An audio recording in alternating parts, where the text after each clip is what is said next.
This story happened to me back when I lived at my parents' house. I was commuting to college at the time and had 3 siblings that also lived at home, my brother and 2 sisters. For some context, we lived on 5 acres in rural Ohio, surrounded on both sides by woods and farm fields. Additionally, during the week, my dad normally left for work at 2 a.m., so I always had felt that it was my job to be the man of the house because he was gone during the times when you would imagine something sketchy happening. However, on this night, because it was the weekend, my dad was home. I woke up to the sound of my brother's voice trying to get my attention. We had separate rooms upstairs, and coming out of our rooms you could go down over the banister and see out the front door. When I woke up, it took me a few minutes to get out of the haze and realize what was going on. I looked at the clock, and it was around 2:30 a.m., and my brother told me that there were 2 men out at our front door. Of course, this was a real wake-up call. We quietly walk out of my room, and I peek over to look down at the front door. When we looked, there was no one at the door, but I noticed my parents off to the side, out of view on the glass on the front door. I whispered down to my dad, and he told me that there were 2 guys who had been talking to each other and knocking on the door. Hearing my dad say this freaked me out even more. I went back into my room and grabbed my pistol, quickly shuffling down the stairs after looking to make sure that they weren't at the door.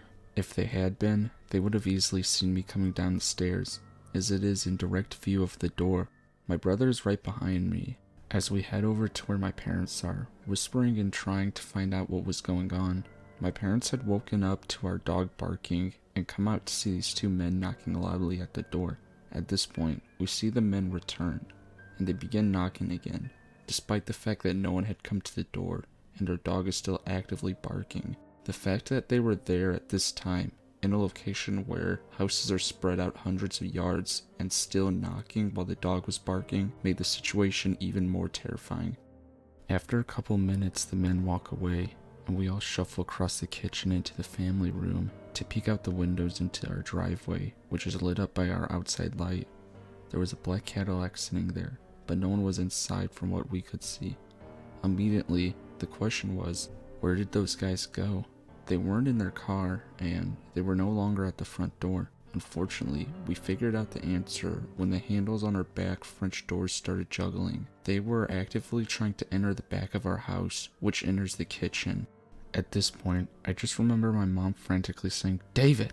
as pure terror overwhelmed her. At this point, 2 things happened. Adrenaline filled my body as I prepared my handgun, horrified at the very real possibility that I might have to shoot these men.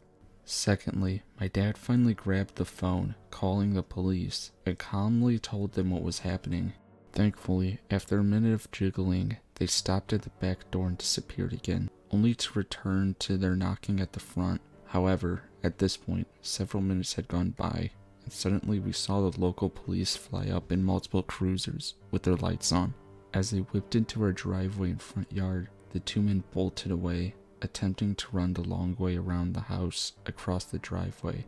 One of them disappeared out of view, but the other was intercepted by a police officer, yelling for him to get on the ground. He didn't and was immediately tased and fell on the ground. Some of the officers went around the house after the other guy, and one of them came to talk to my dad and I as we were out on the front. They ended up finding the other man hiding in my sister's little playhouse in the backyard. It appears both of them were drunk and or high, as the one who hid had cocaine on him. While they were both arrested that night, we never did find out anything or what they were charged. We don't even know what happened to them. Needless to say, the whole experience wasn't fun, so random men at our door in the middle of the night, let's not meet again.